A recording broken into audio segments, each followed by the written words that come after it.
आज के इस अति महत्वपूर्ण कार्यक्रम में मेरे साथ मंच पर उपस्थित बंगाल सरकार के लोकप्रिय मुख्यमंत्री शुवेंदु अधिकारी जी, बंगाल सरकार के वित्त मंत्री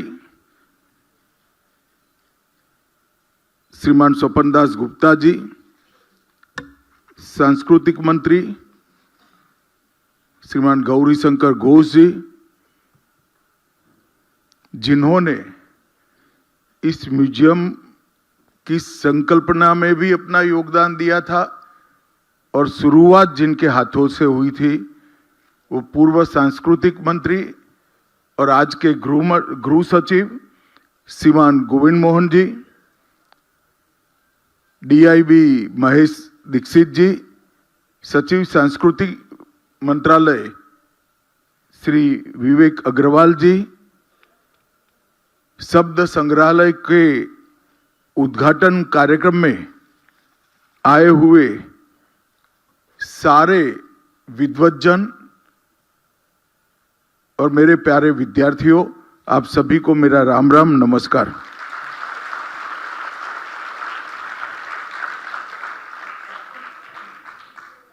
आज एक प्रकार से देश भर की भाषाओं के लिए और देश की संस्कृति के लिए बहुत बड़ा दिन है, क्योंकि आज देश के प्रधानमंत्री नरेंद्र मोदी जी ने देश के सांस्कृतिक पुनरुत्थान का जो संकल्प लिया है उसका महत्वपूर्ण पड़ाव आज पार कर रहे हैं। किसी भी देश की, किसी भी प्रदेश की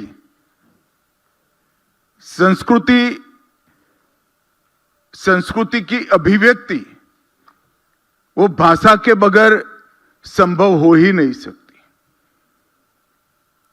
और भाव से उत्पन्न शब्दों के बगैर भाषा बन ही नहीं सकती है। जब तक हमारी आने वाली पीढ़ियां, मेरे सामने बैठे हुए विद्यार्थी बच्चे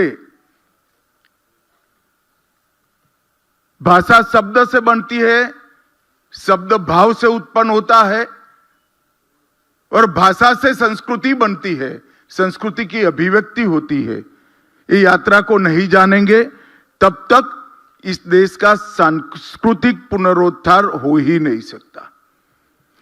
तो सांस्कृतिक पुनरुत्थान का एक मूल कमी इस शब्द संग्रहालय पूरी करेगा, इसका मुझे पूरा विश्वास है और वो अपने उद्देश्य में सफल भी है।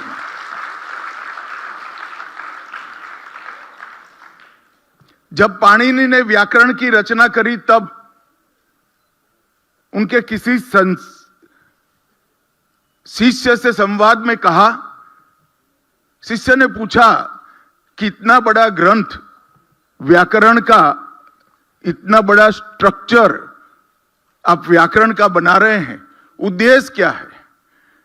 तब उन्होंने कहा था, मनुष्य के भाव से शब्द की उत्पत्ति होती है, व्याकरण शब्दों को बांधता है, शुद्ध भावपूर्ण उच्चारण वो वाक्य को अर्थ देता है और अर्थ दिए हुए वाक्यों का समूह भाषा की संरचना करते हैं और भाषा सालों तक संस्कृति की वाहक बनकर सभी जीवों का कल्याण करती है। और आज इस शब्द म्यूजियम में पाणिनि के व्याकरण के भी रचना के पूरे चरित्र को बहुत अच्छे तरह से दर्शाया गया है।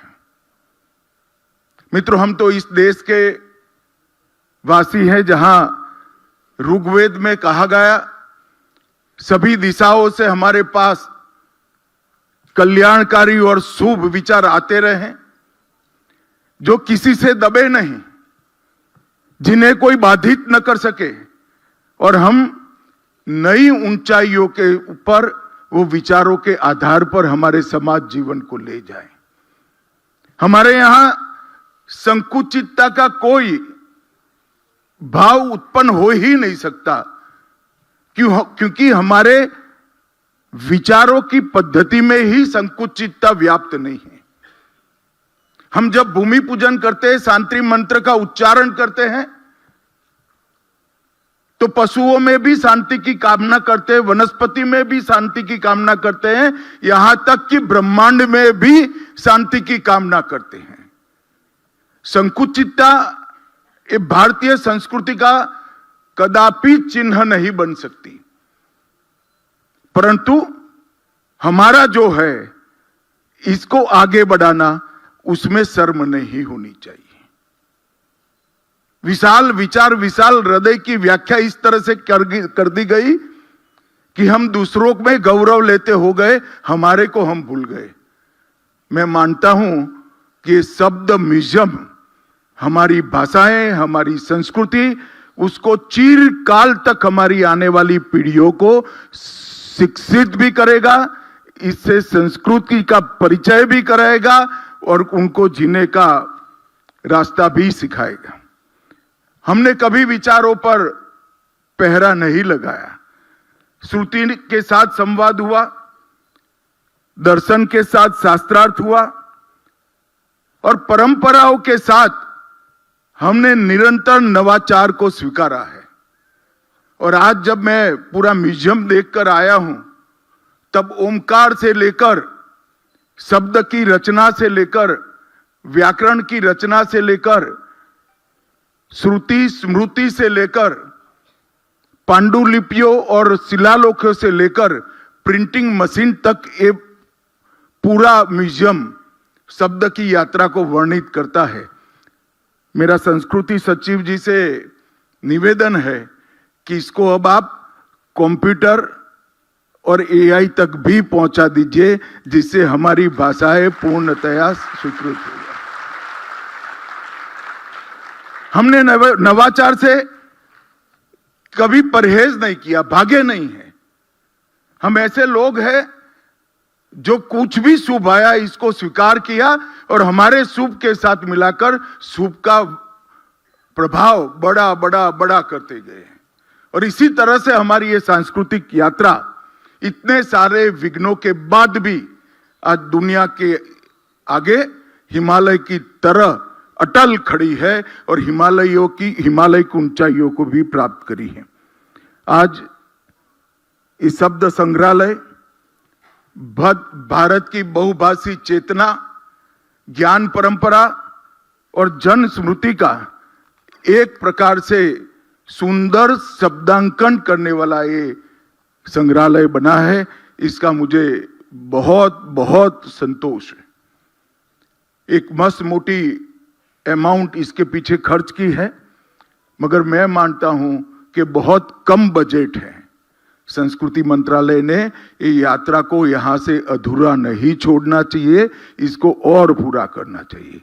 और मेरा सौभाग्य है कि आज शब्द संग्रहालय, जिसकी कल्पना नरेंद्र मोदी जी ने की, उसका पहले चरण का उद्घाटन करने का सौभाग्य आप लोगों के बीच में मुझे मिला है। बंगाल के अंदर अनेक प्रकार के संग्रहालय है और इसमें आज शब्द संग्रहालय, मुझे विश्वास है देखते देखते बहुत कम समय के अंदर अपना स्थान मजबूत कर लेगा और यहां पर आने वाले शब्द के साधक जो है वो निश्चित रूप से कुछ न कुछ प्राप्त कर कर जाएंगे। मित्रों, इस भवन का, जो एक जमाने में बंगाल के गवर्नर का भवन होता था, इससे अच्छा उपयोग हो ही नहीं सकता। आज बहुत अच्छा हुआ है कि इस भवन को शब्द संग्रहालय के लिए चुना गया।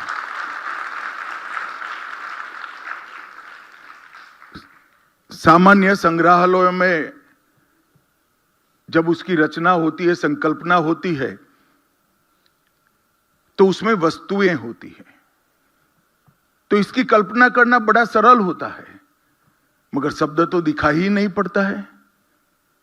तो शब्द का परिचय और शब्द के विज्ञान का परिचय आने वाली पीढ़ी को कराना एक प्रकार में बहुत मुहिम और बहुत कठिन काम था। मगर मैं संस्कृति मंत्रालय के दोनों सचिव, पूर्व सचिव और अभी के सचिव और हमारे गजेंद्र सिंह शेखावत मंत्री जी को भी बहुत बहुत साधुवाद देना चाहता हूं कि उन्होंने शब्द को बहुत अच्छे परिचय के साथ इस संग्रहालय में बांध कर रख दिया है। शब्दों को कोई बांध नहीं सकता, मगर मैं मानता हूं शब्द के विज्ञान को इस संग्रहालय ने बांध दिया है। शब्द को सुना जा सकता है, बोला जा सकता है, जिया जा सकता है और अगली पीढ़ी को दिया भी जा सकता है। ये अगली पीढ़ी को देने का जो काम है वो ये शब्द संग्रहालय करेगा। ये अदृश्य विरासत जो है उसको दृश्य, श्रव्य, स्पर्शनीय और अनुभवात्मक बनाने का काम इन लोगों ने किया है। इसको आप देख भी सकते हैं, सुन भी सकते हैं, स्पर्श भी कर सकते हैं और अनुभव भी कर सकते हैं। जब अंदर कोई कहता है कि विश्व में सबसे पहला शब्द कौन सा बोला गया होगा, और जब ओमकार आता है तो हमें भी लगता है कि ओमकार ही विश्व का सबसे पहला शब्द होगा। जब माँ की लोरियां अपने भाषा में हम सुनते हैं तो हमें भी अपनी माँ की याद दिला देती है। बहन ने भी लोरी गाई होगी, माँ ने भी गाई होगी, और हम अपनी भाषा, अपनी माँ, अपनी बहन के साथ, उसके दुलार के साथ अपने आप जुड़ जाते हैं। तो वो दृश्य भी है, श्रव्य भी है, कई प्रकार की कलाकृतियां और पांडुलिपियों को यहाँ रखा है। वो स्पर्शनीय भी है और अनुभवात्मक भी है, जो चिरकाल तक हमें याद देते हैं। मित्रों, इसके अंदर कई सारी बोलियों को, कई सारी भाषाओं को और देश भर के हर प्रांत की लोक संस्कृति को संजोकर शब्दों के माध्यम से हमारी संस्कृति की जो यात्रा है इसका वर्णन किया गया है। कई शिलालेख है, ताम्रपत्र है, भोजपत्र है, पांडुलिपि है, कई सारे मुद्रित पुस्तक, ये सब यात्रा को यहाँ पर पहुंचा है। फिर डिजिटल टेक्स्ट, ध्वनि अभिलेख और अब AI तक की यात्रा हमें पूरी करनी है। शब्द का कभी अंत नहीं हो सकता है। और ढेर सारी गैलरियों में मैं तो आश्चर्यचकित हो गया। मेरे देखने के लिए 5 मिनट रखे थे, मगर पूरा 28 मिनट तक मैं देखता रहा। और मैं आज इन्होंने इतना परिश्रम करा, उनको बताकर जाता हूं। मैं 2.5-3 घंटा निकालकर ये पूरे शब्द म्यूजियम को जरूर देखना चाहूंगा, ये मेरी इच्छा है। गैलरी को बहुत वैज्ञानिक तरीके से हर गैलरी का सृजन कर गैलरियों के योग से इस म्यूजियम को बनाया गया है। ओरिएंटेशन स्पेस जो है उसमें भाषा की उत्पत्ति से शुरुआत की है। पहला शब्द मिथकों, लोरियां, संवेदनात्मक अनुभवों के माध्यम से भाषा के विकास को समझाने का प्रयास किया है।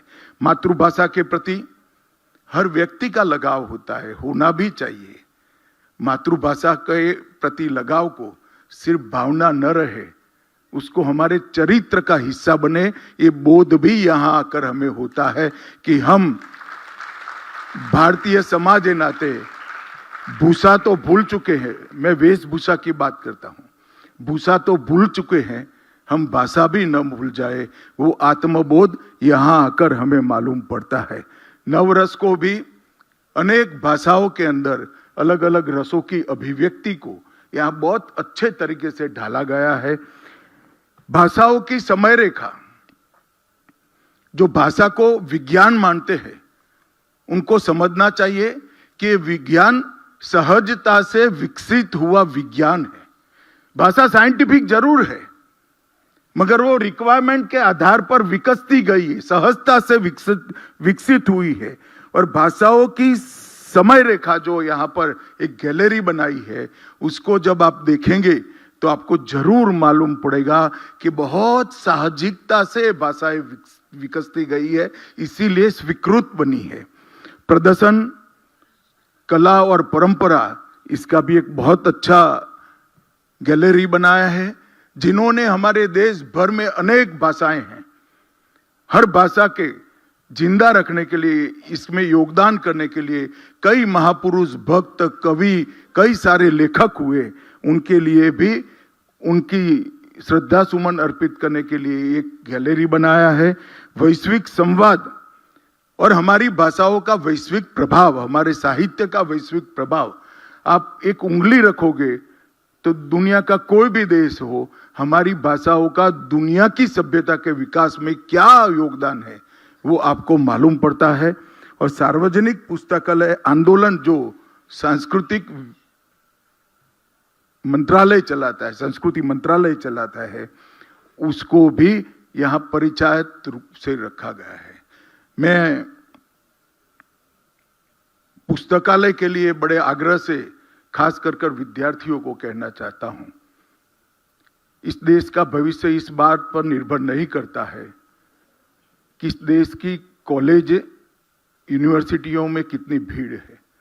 इस देश का भविष्य इस बात पर निर्भर करता है इस देश की लाइब्रेरी में कितने युवा और किशोर जाते हैं, इससे इस देश का भविष्य निर्भर है। और ये पुस्तकालय का जो आंदोलन है संस्कृति मंत्रालय का, उसको आप जरूर जानिए और इसको आपके व्यक्तित्व को गढ़ने में निश्चित रूप से उपयोग करिए।